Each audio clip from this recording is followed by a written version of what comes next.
What's going on, guys? K7 here, and today's video I'm going to be showing you guys how to hit Celestial with Star-Lord. Let's get it. Celestial 3. Real quick, before we get into anything, I just want to say that I just hit Celestial with Star-Lord. I'm Celestial 3 right now. Higher than, I think it was like 99.8 something percent of the place. It's not important. Really, what's important is really just getting across the ideas that you guys need to be able to take into your rank games as Star-Lord, or pretty much as any like flanker / DPS that you guys want to play, so you guys can climb in your games as well. All right, so I want to give you guys 3 things in order of importance on what I think you should know when playing Star-Lord. Before I get into the 3 things, though, I want to tell you guys like a quick tip on the settings for Star-Lord. So what you're gonna want to do is this is what I do. I set my jump to scroll down on the on my middle mouse button. You just scroll down for your jump. I double bind it, so you know, space and scroll down will give you jump. And this is important because whenever you use your gas, you can keep some of your momentum and bunny hop and keep going and going and going. So now let's get to the 3 things that I think are the most important on Star-Lord. Number 1 is gas management or fuel management, whatever you want to call it. And you see I just got a couple bunny hops there, but fuel management is so important on this character. If you're not managing your fuel properly, you'll find yourself in some situations where you're not able to get out. You are a 250 health character, so if you're just kind of stuck with no gas, no movement, and you only have really flips to rely on, you can still make it out of some situations, but his gas is just so important. It's important from getting from low ground to high ground, fighting a little bit, flipping, flying around, getting in between some doors, stuff like that. It's just really good to have gas pretty much at any given moment. Number 2, and I feel like it goes hand in hand with number 1, is having your flips. You want to have at least 1 flip on you when you know your enemy is like about to ult. So let's say there's like a Doctor Strange on the team, and you see him like flying in the air getting ready for an Agamotto. Just know that you can flip it if you time it properly. Same thing with like Magneto ult. Any source of damage in this game, it could be Bucky hook, it could be anything. You could just flip straight through it. It's like half a second of invulnerability, so it's a little hard to time, but with a little bit of practice you guys will get it down. And number 3 of the most, it's probably, I don't even want to say 3rd most important. I feel like these all 3 of these things are of equal importance, but I believe uptime is the most important thing on this character. So to explain uptime to you guys, I'm going to use a clip, and the only way I can really explain uptime is that if you're not doing damage at any given moment, you're trolling.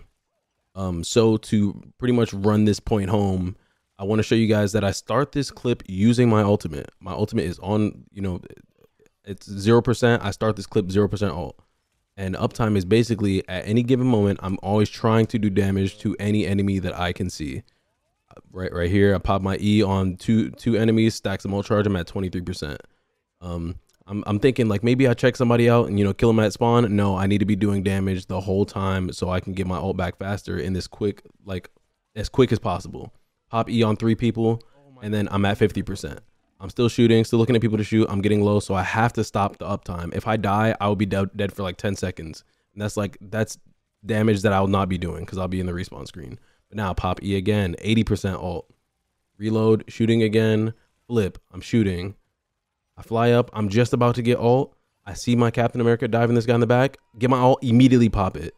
Immediately pop it, and this is what wins us the fight.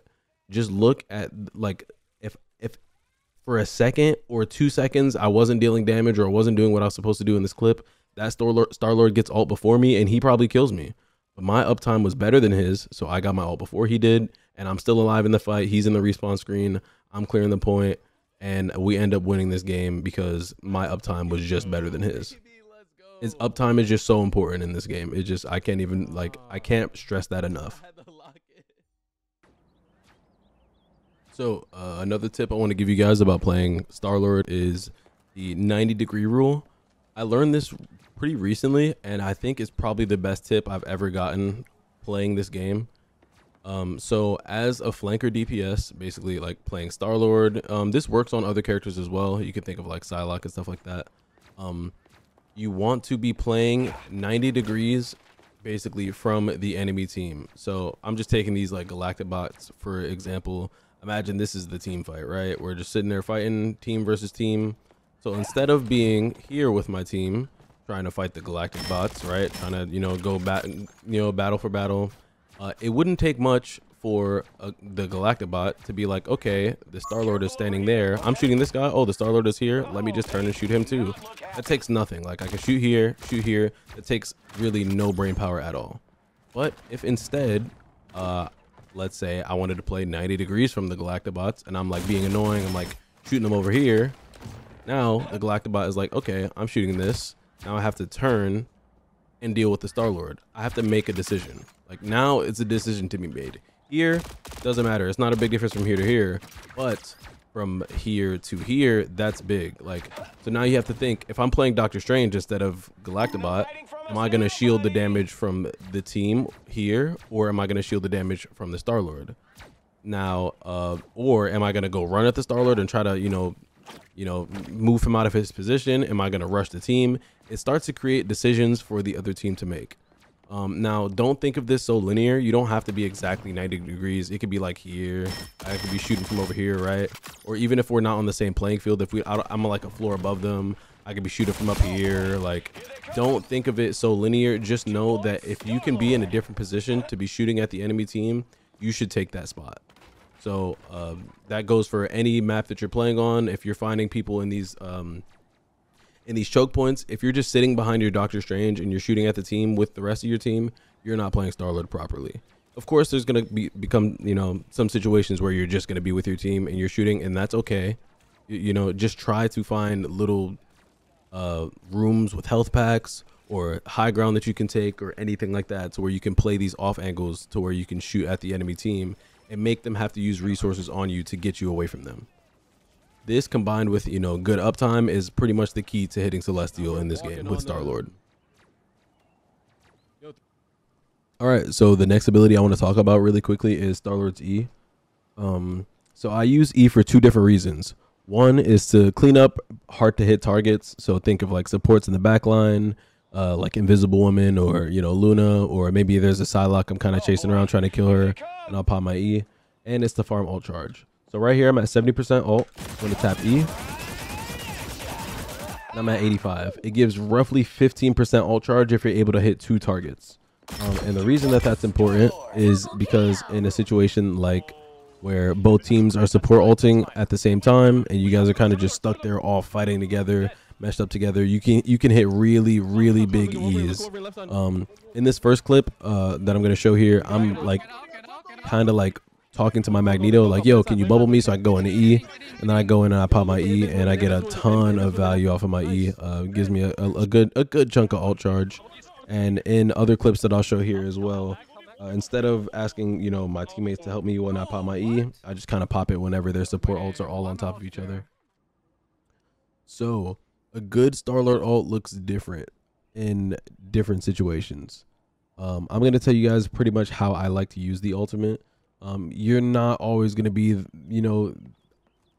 Mr. Kill everybody with the ultimate. Like, you're not going to pop your ult and wipe the whole team every time you use it. That's just not happening. It's not going to happen every time.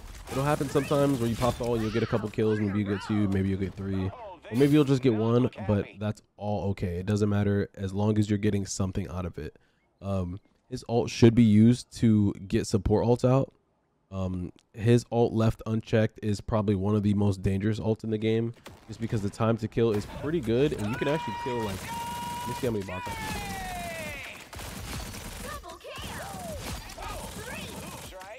You can kill 4, almost 5 people with this ult. At 4 or 5 squishies. If you're shooting a tank or something like that, that's obviously going to be a little bit different, but that's how you pretty much want to think about using the ult. Is like, I'm very scary, use something for me. That's how you want to use the ult. In this clip here, I'm going to show that I actually get this is probably what the best outcome is for a Star-Lord ultimate. So I end up popping my ult, and the enemy cloak uses their ult, but I still kill the other enemy support. So not only did I get a support ult out of it, I still got a kill out of the ult. So that's just the most value you could probably get out of that ult in a situation like that. Of course, I have clips where I pop the ult and I kill the whole team in squad wipe. that's always fun and that's always cool. But when you get in these higher higher elo games, that's not gonna happen, and it's gonna be very very rare that you'll pop off like that with the alt, because the alt gets countered by so many things. It gets countered by natural cover. It gets countered by basic cooldowns such as Loki's runes. It gets countered by Adam Warlock's Soulbind. Uh, Cloak's blind will blind you and you can't see anything. Magneto ult counters your ult. Every support ult in the game counters your ult. It's just something to take note of. Like, your ult is not the end all be all.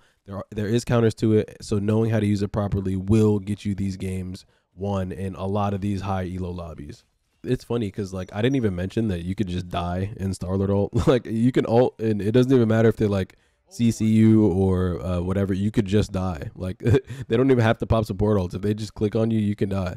Of course, he's hard to hit, but like, still, right? Like, you can get hooked by Bucky, you can get slept, you can get frozen by Luna. I can go on and on, but yeah, just be careful when you use the ult, and just make sure you're shooting at people that can probably kill you before you can kill them. So priority targets in your ult would look like, you know, Hela should always die. If you see her, you should always shoot at the Hela. But if it's not the Hela, you should look for Bucky. Bucky can hook you because, you know, his hook reaches to damn Mars. And other targets like that are not that bad, but you should still kind of pay attention to is Spider-Man. Spider-Man can, well, actually, no, Spider-Man's not the worst, but people don't really play it in high elo anyway. But anybody that is a threat to you in the air that can kill you, like Storm, stuff like that. Just anything that can kill you, you want to kill them first. And after you kill the things that can kill you, you want to just clean up and kill the healers. It makes the ult use a lot easier. So that's going to do it for the Starlord guide. I hope this helped anybody. Like, if this helped like 2 people and someone said they learned something from it, it's a win in my book. But I've been playing a ton of Marvel Rivals. Usually, you guys know me, I play like the fighting games and stuff like that. But I've been playing a ton of Marvel Rivals. I got Celestial now, as you can see, and I'm thinking I want to aim higher. I just love the game. I think it's really fun, and it's really all I've been playing. So just let me know what you guys want to see next. It could be some more gameplays, maybe some more guides. I could talk about more in-depth stuff like positioning and, you know, stuff like that. Or I could just do another character guide or just gameplay, whatever you guys want to see. Just let me know. But I appreciate you guys for watching, and I'll catch you guys in the next one. Y'all take it easy. Peace.